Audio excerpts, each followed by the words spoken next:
Welcome to my views and news. Monday's first video, first news story is about Eritrean ambassador to Japan. Estefanos is Eritrean ambassador there, and a few hours ago he shared a picture claiming to show the collusion of Tigray leaders and international organizations, workers like UN staff members, UNHCR staff members.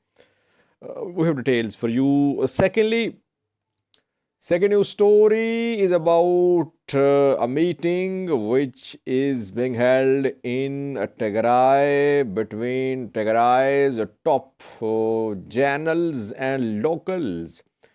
And thirdly, Oromia region of Ethiopia, where we know that for the past 1 week, for almost a week, heavy fighting is ongoing. Where is political opposition of Oromia? Where is Jawar? Where is Marira Gudina? Has this party issued any statement so far? This is the largest opposition party in Oromia. And fourthly, 2 days ago, Somalia's defense minister claimed that Al-Shabaab had offered to negotiate with Somalia's government, but through a website, through a news source. Al-Shabaab responded to this Somalia's government's claim. Firstly, viewers, Eritrean government officials, they have long been accusing UN organizations of working against Eritrea. They accuse Western governments, they accuse US, they accuse international media that all of them are working to destabilize the Horn of Africa. And a few hours ago, Eritrean ambassador to Japan shared a picture on his Twitter account. His name is Estefanos. Ambassador Estefanos shared a picture of Sabbath Naga, one of the founding members of TPLF, with a lady who worked for some international organization.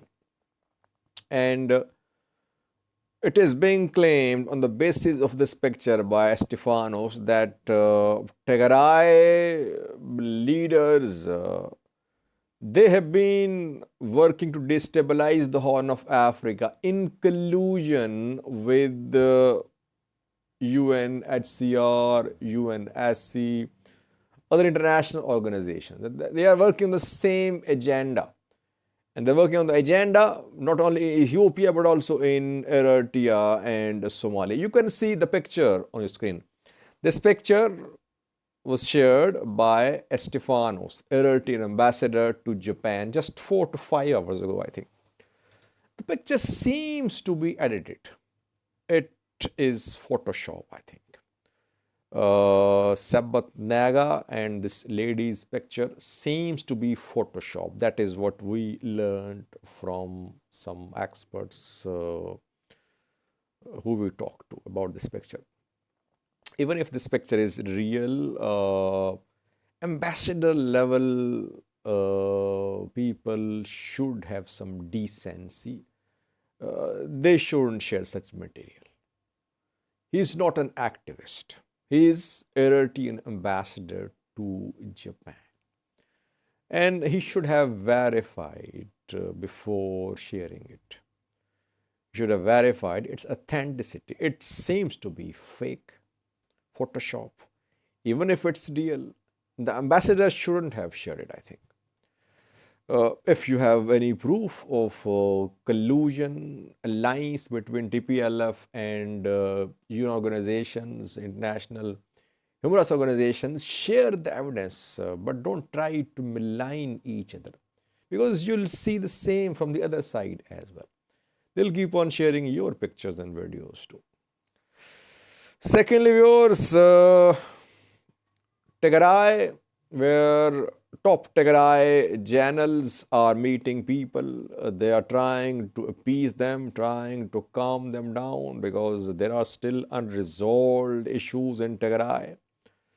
Sadkan and Megbe have been seen along with other Tigray government officials. Sadkan and Megbe generals and Tigray government officials. They have held some meetings in Tigray with locals. You can see some picture on your screen. Sadkan can be seen, General Megbe can be. By the way, both were pronounced dead, and now they are here in Tigray. What is the purpose of these meetings? Well, people still have questions about the implementation of peace deal, about disarmament, about reintegration of Tigray fighters, about withdrawal of Eritrean military, about future status of Volkai, Eritrea. And Sadkan and Migbe's opinions matter a lot. People trust them, I think, because TPLF is being accused that it tried to save its political future by signing the Pretoria Agreement, and it signed the agreement for its own survival. Though I have been saying, agreement was signed after the two main groups in Tigray military leadership and Tigray political leadership, all reached consensus that that was the best option available for Tigray. So it's not just TPLF, but Sadkan and Megbe still they are followed. People love to hear what they have to say about the peace deal, about implementation. That is why an effort is being made to create consensus in Tigray regarding the implementation of peace deal. ENDF is gradually entering Tigray. Federal police entered Mekelle a few days ago. Electricity being restored, mobile phone networks being restored as well. Implementation is happening, though slow. By road travel still not allowed. Commercial activities between Tigray neighboring regions still not allowed. Banking withdrawal limited, withdrawal of money from banking limits on it. Limits, restrictions on travel of youth from Tigray to Addis Ababa. Those are several issues. That is why these meetings are underway to calm the people down, because there are issues and people want to listen to generals. What do they say?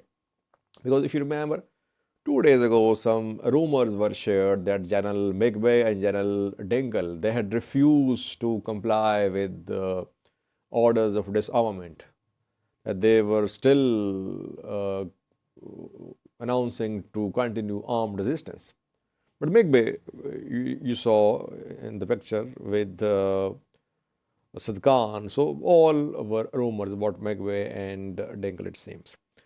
Thirdly was Oromia, region of Ethiopia, where for almost a week intense fighting ongoing on multiple fronts. Central Oromia, Western Oromia, Southern Oromia, Eastern Oromia as well. OLA is fighting, government forces are trying to eliminate OLA.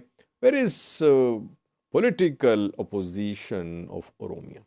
Largest region in Ethiopia is Oromia. Oromo Federalist Congress of Professor Mira Gudina, with Jawar and Bekele Garba as deputies, is the largest opposition political party in Oromia. Where is this party? Yesterday, Oromo Liberation Front issued a statement condemning the atrocities against people in western other parts of Oromia, and it urged international community to take action.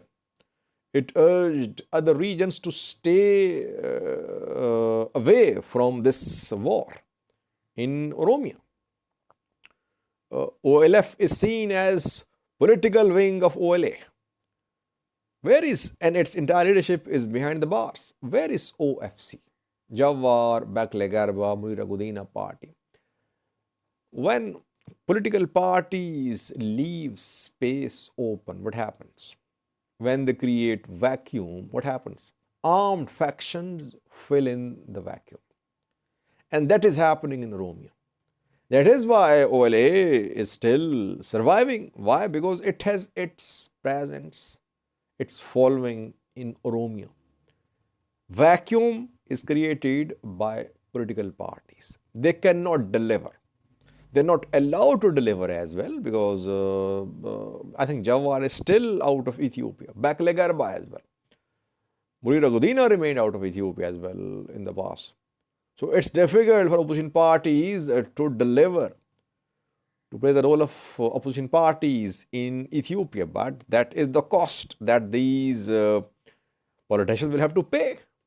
Why did they choose to be politicians? If they have decided that they want to lead the people, they'll have to face the risks. When it comes to facing risks, they flee the country and from abroad, hiking, from abroad, climbing mountains, they issue statements. Lastly, viewers, Al-Shabaab responded to government's claim, Somalia's government's claim that Al-Shabaab had offered to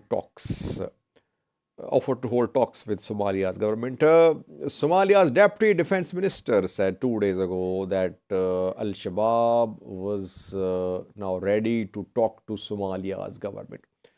But through a news source, a website, Al-Shabaab rejected this claim of Somalia's government. So either the offer was rejected by Somalia's government or it was not responded positively by the government. That is why Al-Shabaab is now claiming it did not make an offer. Whatever the reason is, no signs of talks, it means. Why? Because Somalia's government has an upper hand militarily these days. Momentum is on their side. They are pushing Al-Shabaab out of territories. They are regaining territories. They don't want talks at this point of time. They want to have more territorial gains. They want to weaken Al-Shabaab. Then we could see start of talks. So Al-Shabaab has rejected Somalia's government's claims. Thank you for watching.